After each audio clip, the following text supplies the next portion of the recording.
If you close your eyes and summon the image of the First World War in the Middle East, you likely see a scene straight out of a Hollywood epic. You see a vast blinding expanse of golden sand shimmering under a relentless sun. You see a man dressed in the flowing white robes of a Bedouin prince, but with the pale face and piercing blue eyes of an Englishman. He is riding a camel, leading a charging army of wild tribal warriors. They are screaming for freedom, their swords flashing as they descend upon a Turkish railway train. He is Lawrence of Arabia, the hero, the liberator, the scholar warrior who promised a proud people their independence and fought alongside them in the dust and blood to achieve it. It is one of the most enduring and romantic myths of the 20th century. It tells a story of honor and brotherhood where the British Empire, in a moment of benevolence, reached out a hand to help the Arab nation throw off the yoke of Ottoman oppression. It is a story of shared sacrifice where the modern West and the ancient East united against a common tyranny. But there is a fatal flaw in this story.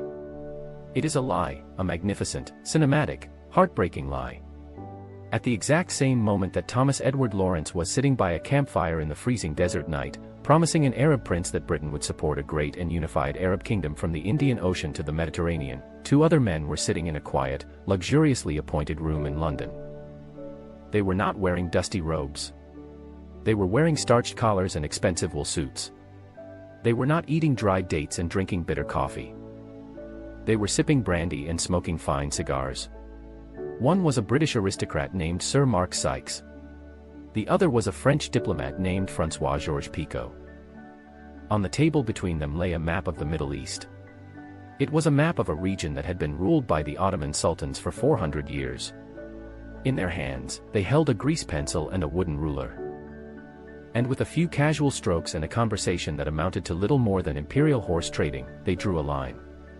It was a straight, arbitrary line that slashed across the desert, ignoring tribal boundaries, ignoring river valleys, and ignoring mountains. It was a line that said, effectively, everything north of here belongs to France, and everything south of here belongs to Britain. They were stealing the land before the war was even won. They were carving up the carcass of the Ottoman Empire while the patient was still breathing, and they were doing it in absolute total secrecy. Lawrence didn't know. The Arab princes fighting and dying in the dunes didn't know. The world didn't know. This is the true story of the Sykes-Picot Agreement. It is the story of the most consequential betrayal in the history of the modern Middle East. It is a story of how a secret deal made over lunch destroyed the dream of an Arab nation and created the fractured, violent, and unstable region we know today. It is the story of how the modern borders of Syria, Iraq, Lebanon, and Palestine were born not from the will of the people who lived there, but from the greed and geopolitical paranoia of two fading empires. To understand the depth of this betrayal, we must first step back into the world of 1914. The Ottoman Empire, known as the Syckman of Europe, was crumbling. It controlled the vast territories of the Arab world, but its grip was slipping. When the First World War erupted, the Ottoman government made the fatal decision to side with Germany and the Central Powers against Britain, France, and Russia. For the British Empire, this was a catastrophic development. The war was not just being fought in the mud of Flanders. It was a global conflict. And the Ottoman Empire sat directly on top of the British imperial lifeline. The Suez Canal, which ran through Egypt, was the artery that connected Britain to India, the jewel in the imperial crown. Millions of tons of goods and thousands of troops passed through that canal. If the Turks could march across the Sinai Peninsula and cut the canal, the British Empire would be severed in half. Britain would starve and India would be isolated. The British War Cabinet in London was terrified. They needed a strategy to distract the Ottomans. They needed to open a new front that would force the Turks to pull their troops away from the canal. They needed to destroy the Ottoman Empire from the inside. They looked at the map and they saw a potential ally in the heart of the Islamic world, the holy city of Mecca. Mecca and Medina, the two holiest sites in Islam, were under Ottoman control. But they were locally ruled by a man named Hussein bin Ali. Hussein held the title of Sharif of Mecca. He was a Hashemite, a direct descendant of the Prophet Muhammad. He was an old man, stubborn, proud, and deeply ambitious. For years, he had chafed under the heavy hand of the Turkish administration. He watched as the young Turk government in Istanbul tried to secularize the empire and impose the Turkish language on his people. Hussein dreamed of a different future. He dreamed of re-establishing a great Arab caliphate, a unified kingdom that would stretch from the burning sands of Yemen to the green mountains of Syria, all united under the rule of his family. The British intelligence services operating out of the Arab Bureau in Cairo saw an opportunity. They analyzed the situation with cold calculation. If they could convince Sharif Hussein to launch a religious revolt against the Ottoman Sultan, it would shatter the unity of Islam. The Ottoman Sultan had declared a jihad, or holy war, against the British. If the Sharif of Mecca, the descendant of the Prophet, declared a counter-jihad against the Turks, it would neutralize the spiritual threat. So, the British High Commissioner in Egypt, a stern colonial administrator named Sir Henry McMahon, began a secret correspondence with Sharif Hussein. These letters, known as the Hussein-McMahon correspondence, are the smoking gun of this tragedy. In a series of letters exchanged between 1915 and 1916, McMahon made a promise that was explicitly designed to drag the Arabs into the war. On October 24, 1915, McMahon wrote a letter that would be quoted by Arab nationalists for the next century. He stated clearly that Great Britain is prepared to recognize and support the independence of the Arabs in all the regions within the limits demanded by the Sharif of Mecca. There were some caveats. McMahon excluded the coastal portions of Syria lying to the west of the districts of Damascus, Homs Hama, and Aleppo, claiming they were not purely Arab. But to Hussein and his sons, the message was overwhelmingly clear. The vast majority of the Arab Middle East, including Palestine, Iraq, and the interior of Syria, would be theirs. McMahon was selling a dream. He was telling the Arabs, "You fight for us, and we will give you your kingdom. You bleed for us, and we will give you your freedom." Hussein believed the promise. He gathered his sons, Faisal, Abdullah, Ali, and Zayd. They were the princes of the desert. They rallied the Bedouin tribes. On June 10, 1916, Sharif Hussein stood on the balcony of his palace in Mecca. He held a rifle in his hands. He aimed it at the Ottoman barracks and fired a single shot into the dawn sky. It was the signal. The Arab revolt had begun. Across the Hijaz, the region of western Arabia, the revolt spread like wildfire. Bedouin tribesmen who had been hiding in the hills descended upon Turkish garrisons. They cut telegraph lines. They attacked outposts. They marched north towards the great prize of Damascus, believing with every step that they were marching towards independence. Their liaison with the British military was a young and eccentric intelligence officer named Thomas Edward Lawrence. Lawrence was an anomaly in the British Army. He was not a career soldier. He was an archaeologist. Before the war, he had spent years walking through Syria and Palestine studying Crusader castles. He spoke Arabic fluently. He understood the complex web of tribal politics. He had a deep romantic love for the desert and its people. Lawrence was sent to the Hijaz to evaluate the revolt. He met Prince Faisal Hussein's third son and immediately saw in him the leader the revolt needed. Faisal was charismatic, brooding, and intelligent. Lawrence wrote that he saw Faisal as the man who would lead the Arabs to glory. Lawrence embedded himself with Faisal's army. He stopped wearing his British uniform. He put on the white robes of a Sharif. He rode camels. He ate with his hands. He lived the life of a Bedouin warrior. He became the architect of their guerrilla war. He taught them how to use dynamite to destroy the Hijaz Railway, the iron spine that allowed the Turks to resupply their garrisons in Medina. Lawrence truly believed in the promise. He told the Arab leaders around the campfire that they were fighting for themselves. He assured them that the British government's word was its bond. He was the guarantor of the alliance. But Lawrence was a pawn in a game he did not yet understand. While Lawrence was in the desert living on locusts and honey and dodging Turkish bullets, the real decisions were being made in the hushed corridors of the Foreign Office in London and the Quai d'Orsay in Paris. The British and French governments were not interested in Arab independence. They were empires. And empires by their very nature do not liberate. They conquer. They absorb. They exploit. The war in the Middle East was not a crusade for freedom. It was a land grab. A massive corporate merger of territory and resources.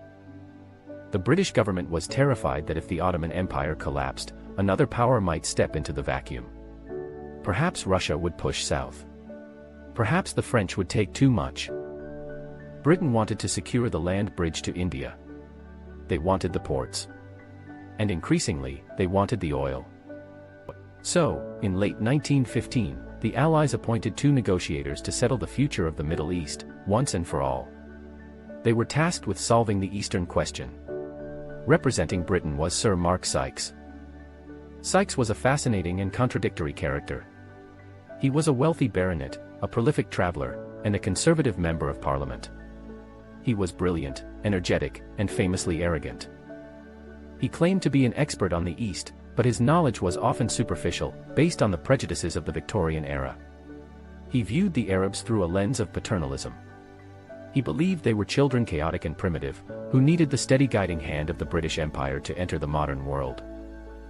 He believed that the British Empire had a God-given right to rule the world for the betterment of mankind. Representing France was François Georges-Picot. Picot was a different creature entirely. He was a hardened diplomat, a lawyer, and a fierce defender of the French colonial lobby. He was a man of stiff collars and stiffer principles. He was obsessed with Syria. For centuries, France had claimed a special role as the protector of the Christian communities in the Levant. Picot believed that Syria was French property by right. He was determined to ensure that the perfidious British didn't use the war as an excuse to push France out of the Middle East. The 2 men met in a series of secret meetings in London and Paris during the dark winter of 1915 and 1916. These were not formal diplomatic summits with press conferences. These were quiet, intimate meetings, often held over lunch or dinner. It was a negotiation of pure, cynical horse trading. They were dividing up millions of people, thousands of square miles, and centuries of history as if they were dividing a cake at a wedding. Imagine the scene. A large table covered in maps. Maps that showed the Ottoman provinces. Maps that showed the rail lines and the rivers. Sykes pointed to the map with his finger. He traced a line from the Mediterranean Sea across the desert to the Persian Gulf. He argued that Britain needed this land bridge. He wanted the ports of Haifa and Acre to serve as naval bases for the British fleet. He wanted a railway line that would run from Baghdad to Haifa, transporting troops and goods. And he wanted the oil. The geologists were already whispering about the black gold hidden beneath the sands of Mosul and Baghdad. Sykes wanted that oil for the Royal Navy. Picot pointed to the map and pushed back. He demanded the coast of Syria and Lebanon. He wanted the great cities of the interior, Damascus, Homs Hama, and Aleppo. He wanted a zone of influence that stretched deep into modern-day Turkey, into Anatolia. He argued that France had spilled millions of gallons of blood on the Western Front, and they deserved a prize equal to their sacrifice. They argued over details. They argued over water rights. They argued over the administration of specific towns. But they never once argued about the principle. Neither of them ever paused to question the moral right of 2 European men to decide the fate of millions of Arabs, who were at that very moment fighting and dying for the Allied cause. Finally, they reached a compromise. They took a map of the Ottoman Empire, and they drew the infamous line. It started at the E in Acre on the Mediterranean coast, and ran almost straight east across the desert to the K in Kirkuk, near the Persian border. Everything north of the line was colored blue. This was the French zone. The coastal area would be directly ruled by France as a colony. The inland area, including the great Arab capitals of Damascus and Aleppo, would be a French zone of influence, where Arab chiefs might rule but only under French supervision. Everything south of the line was colored red. This was the British zone. The provinces of Baghdad and Basra would be directly ruled by Britain as a colony. The area between the Jordan River and the desert, including what is now Jordan and western Iraq, would be a British zone of influence. And what about Palestine? The Holy Land. This was a thorny problem. Both countries wanted it. Russia wanted it too, because of the Orthodox churches in Jerusalem. The Vatican was concerned about the Catholic holy sites. So they compromised again. They colored Palestine brown on the map and labeled it an international administration. It was a vague solution to a problem they didn't want to solve yet. The deal was finalized in a letter, signed on May 16, 1916. It was officially called the Asia Minor Agreement. But history remembers it by the names of its architects. The Sykes-Picot Agreement. It was a document of pure imperialism. It was a blueprint for theft. It completely and utterly contradicted the promises made to Sharif Hussein in the McMahon letters. Hussein had been promised a single unified Arab kingdom, including Syria and Iraq. Sykes and Picot had just chopped that kingdom into pieces and shared it among themselves like spoils of war. Crucially, the agreement was classified as top secret. Only a handful of men in the inner circles of London, Paris, and Petrograd knew it existed. Sharif Hussein was not told. The Arab fighters, freezing in the desert nights, were not told. And T.E. Lawrence was not told. So the war went on. The lie remained buried in a safe in London while the blood continued to flow in the desert. The Arab revolt gained momentum. Under the command of Prince Faisal and advised by Lawrence, the Arab army pulled off a miracle. In July 1917, they captured the port of Aqaba. It was a daring raid. The Turkish guns at Aqaba were pointing out to sea, expecting a naval attack. Lawrence and the Arabs attacked from the land coming out of the impassable Nafa Desert. They took the city from behind. It was a stunning victory. It proved that the Arabs were a capable fighting force. Lawrence rode across the Sinai Peninsula to Cairo to deliver the news to the new British commander, General Edmund Allenby. Allenby was a massive bull of a man. He was impressed by Lawrence. He supplied the Arabs with gold rifles and armored cars. He integrated the Arab army into his plans for the invasion of Palestine. The Arabs became the right flank of the British advance. They moved north, destroying the Hijaz railway bridge by bridge. They tied down tens of thousands of Turkish troops that would otherwise have been fighting the British. But as the armies moved north, Lawrence began to hear whispers. He began to sense that something was rotting at the heart of the alliance. He saw the way the British officers looked at the Arabs with a mixture of amusement and contempt. He saw the arrival of French advisors who treated the land as their own property. Lawrence began to suspect the existence of a treaty. He confronted his superiors, but they evaded his questions. In his memoirs, 7 Pillars of Wisdom, Lawrence wrote with agonizing honesty about the crushing guilt he felt during this time. He wrote, "I was effectively an agent to foreign powers, exploiting the Arabs' national hope, calling them to fight for a freedom that was not to be theirs." He described himself as living a lie every day, pretending to be a friend while serving as the instrument of their betrayal. But he kept fighting. He formulated a desperate plan. He hoped that if the Arabs could capture Damascus, the ultimate prize, before the British army got there, they would present the world with a fait accompli. He hoped that if the Arabs were physically sitting in the government palace running the city, the politicians in London and Paris would be forced to accept reality. He hoped that the facts on the ground would override the secret treaties in the safe. The race for Damascus began. It was the autumn of 1918. The Ottoman army was collapsing. General Allenby broke through the Turkish lines at the Battle of Megiddo in Palestine. The Turkish retreat turned into a rout. The Arab army under Faisal raced up the desert flank, riding hard for the Syrian capital. On October 1, 1918, the Arab forces entered Damascus. It was a moment of pure, unadulterated triumph. The dream seemed to be coming true. They raised the flag of the Arab revolt, black, green, white, and red, over the government building. The people of Damascus flooded the streets. Women threw flowers from the balconies. Men fired rifles into the air. They were cheering the end of 400 years of Ottoman rule. They declared an independent Arab government. They proclaimed Faisal as their king.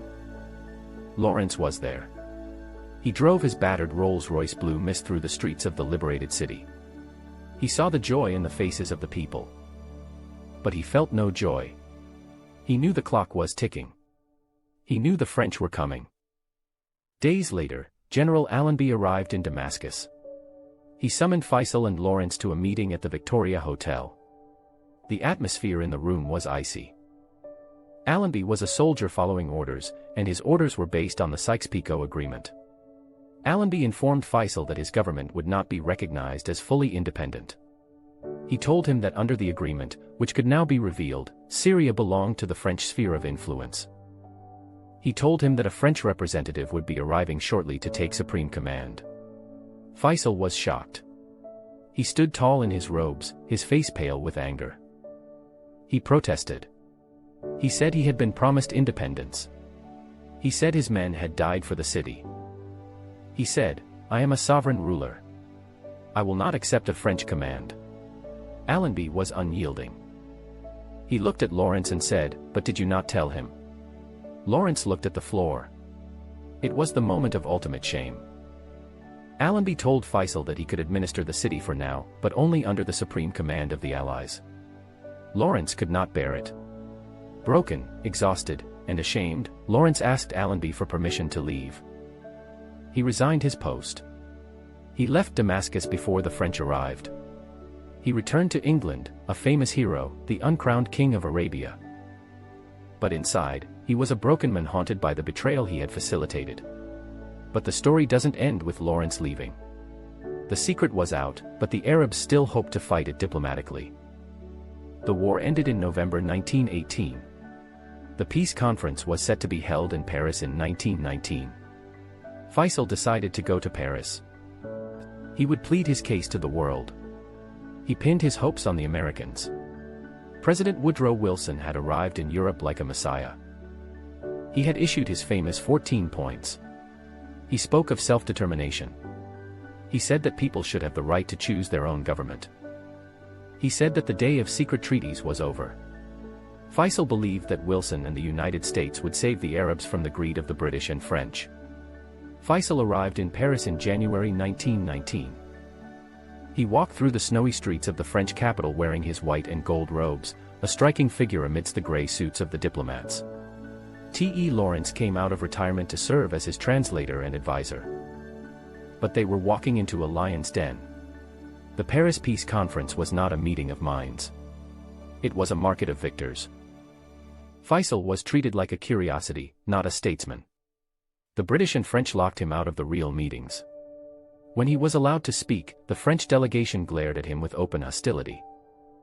Georges Clemenceau, the French Prime Minister, was known as the Tiger. He was 77 years old, a hard-bitten cynic who cared nothing for Arab dreams. He was adamant. He wanted Syria. He told Lloyd George, the British Prime Minister, that France had suffered millions of dead in the trenches of the Western Front. France needed resources. France needed colonies. Syria was their prize, and they would not give it up for the sake of a Bedouin prince. Lloyd George was in a difficult position. He felt some sympathy for Faisal, or at least he felt the embarrassment of the broken promise. But he was a pragmatist, and he had his eyes on a new prize. During the war, new geological surveys had confirmed that the Vilayet of Mosul, the region allocated to France in the original Sykes-Picot Agreement, was sitting on a massive ocean of oil. Britain wanted that oil. So Lloyd George decided to cut a deal. In a private meeting, he told Clemenceau that Britain would abandon Faisal. Britain would withdraw its troops from Syria and hand the country over to France. Britain would betray the Arab army that had fought alongside them. In exchange, France would give up its claim to Mosul and allow Britain to attach it to their new mandate in Iraq. They traded Arab cities like poker chips. They traded the freedom of Damascus for the oil of Mosul. The deal was done. The Paris Peace Conference formalized the mandates. France was given the mandate for Syria and Lebanon. Britain was given the mandate for Iraq and Palestine and Jordan. The Sykes-Picot map, with a few oil adjustments, became international law. Faisal returned to Damascus empty-handed. But the people of Syria refused to accept it. They were furious. They had tasted freedom, and they would not go back to being a colony. The Syrian National Congress declared full independence. They crowned Faisal as the king of the Arab Kingdom of Syria on March 8, 1920. It was the first modern independent Arab state. They drafted a constitution. They began to build a nation. France responded with brute force. They sent an army under General Henri Gouraud to crush the new kingdom. Gouraud was a one-armed veteran of Gallipoli, a hardliner who hated Arab nationalism. He issued an ultimatum to Faisal. They said, "Well, surrender or be destroyed." The Arab army was small, poorly equipped, and made up of volunteers. They had no tanks, no airplanes, and very little ammunition. But they refused to surrender. They marched out to meet the French army at a mountain pass called Maze Ellen on the road to Damascus. The Battle of Maze Ellen was a massacre. It was a heroic suicide. The French tanks and artillery wiped out the Arab forces in hours. The Syrian Minister of War, Yusuf al-Azma, a gallant man who knew he would not win but refused to let the French enter without a fight, was killed leading a charge. On July 24, 1920, the French army marched into Damascus. The dream was dead. The independent Arab state had lasted only 5 months. There is a famous story, perhaps apocryphal, but deeply symbolic about General Gouraud. When he entered Damascus, he rode his white horse straight to the tomb of Saladin, the great Muslim leader who had defeated the Crusaders centuries earlier. Gouraud walked into the tomb, kicked the sarcophagus, and said, "Awake, Saladin. We have returned." The Crusades were over. The colonial partition of the Middle East had begun. This brings us to the end of the first chapter of this tragedy. We have seen the promise, the betrayal, and the conquest. But the story of the British and French in the Middle East gets even darker. The lines they drew were just the beginning. The French General Henri Gouraud stood in the ancient city of Damascus in the summer heat of July 1920. The dust from the Battle of Missiloun had settled, but the smoke of burning villages still hung in the air. The Arab army was destroyed. King Faisal, the man Lawrence had promised a kingdom, was packing his bags fleeing into exile on a train to Palestine. The French tricolor flag was flying over the Umayyad Mosque. Gouraud looked at the map that Sykes and Picot had drawn 4 years earlier. It was no longer just a drawing in a diplomat's notebook. It was now a reality enforced by French bayonets, tanks, and airplanes. But conquering the land was one thing. Ruling it was another. The British and French had invented new countries, but they hadn't invented nations. A nation is a group of people who feel they belong together, who share a history and a destiny. The lines drawn in 1916 had trapped people together who had no desire to be united, and separated people who had been one family for centuries. France in particular adopted a policy of divide and rule. It was a strategy as old as the Roman Empire. They looked at Syria, and they saw a threat. Arab nationalism was strong in the Sunni cities of Damascus and Aleppo. The French feared that if Syria remained united, it would constantly rebel against them. So they decided to slice it up even further. They decided to atomize the country. They took a scalpel to the Syrian map. They carved out a state for the Alawites, a minority sect along the coast, giving them their own capital in Latakia. They created a state for the Druze in the southern mountains, playing on their fierce independence. They separated Aleppo from Damascus, creating regional rivalries. And most fatefully, they created Greater Lebanon. Lebanon had traditionally been a small mountain refuge for the Maronite Christians, a jagged range of peaks called Mount Lebanon. But the French wanted to turn their Christian allies into a regional power. They wanted to give them a viable state. So they took a pen and expanded the borders of Mount Lebanon. They added the coastal cities of Tripoli and Sidon and Tyre. They added the fertile Bekaa Valley. But there was a problem. These new areas were full of Sunni and Shia Muslims. By expanding the Christian state, the French had diluted the Christian majority. Suddenly, the Christians were barely 50% of the population. To manage this, the French created a rigid confessional political system. Power was shared based on religion. The president had to be a Christian, the prime minister, a Sunni, the speaker, a Shia. It looked like a clever balance. In reality, it was a time bomb. It institutionalized sectarianism. It taught people to think of themselves not as Lebanese citizens, but as members of a sect fighting for a slice of the pie. 50 years later, that bomb would explode into a 15-year civil war that would turn Beirut from the Paris of the East into a wasteland of rubble. Meanwhile, the British were struggling with their own invention, Iraq. If Syria was sliced apart, Iraq was glued together. It was a Frankenstein's monster of a country. The British had stitched together 3 Ottoman provinces that had very little in common. Mosul in the north was Kurdish mountainous and looked towards Turkey. Baghdad in the center was Sunni Persian influenced and cosmopolitan. Basra in the south was Shia Marshi and looked towards the Persian Gulf in India. The only thing these 3 groups agreed on was that they didn't want the British there. In 1920, just as the French were crushing Syria, Iraq erupted. It was a massive, spontaneous revolt. The Shia clerics in Karbala issued fatwas against the British. The Kurdish tribes in the north picked up their rifles. It was a full-scale national war of independence. the British were caught off guard. They had 100,000 troops in the country, but they were losing control. The cost of the occupation was skyrocketing. The British public, exhausted by World War I, demanded the troops come home. Winston Churchill, who was then the colonial secretary, needed a cheap solution. He found two. First, he decided to rule Iraq from the air. This was the birth of air policing. The Royal Air Force built massive bases in the desert. When a tribe rebelled or refused to pay taxes, the British didn't send soldiers. They sent biplanes. They bombed the villages. They dropped incendiary devices on the mud huts.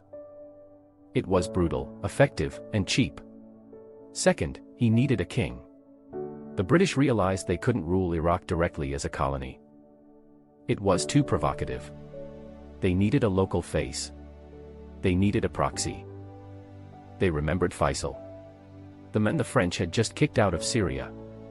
He was unemployed. He was a Hashemite. He was a war hero. And he was indebted to the British. So, in a conference in Cairo in 1921, Churchill decided to simply move Faisal from Syria to Iraq.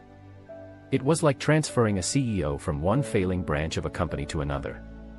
Faisal had never been to Iraq. He was from Mecca. He didn't speak the local dialect. He was a Sunni king imported to rule a majority Shia country. The British staged a coronation. They rigged a referendum claiming 96% of Iraqis voted for Faisal. It was a farce. Faisal arrived in Baghdad to the sound of a British military band playing God Save the King. He was a decent man, a moderate man, but he was a king without a country. He was trapped in a gilded cage. If he worked too closely with the British, his people called him a traitor. If he opposed the British threatened to remove him. This was the pattern of the Mandate period. The British and French set up governments that were designed to be weak. They backed minority groups to rule over majorities. They favored tribal sheiks over urban intellectuals. They stunted the growth of real democratic institutions because democracy might produce a government that wanted them to leave. And then there was the oil.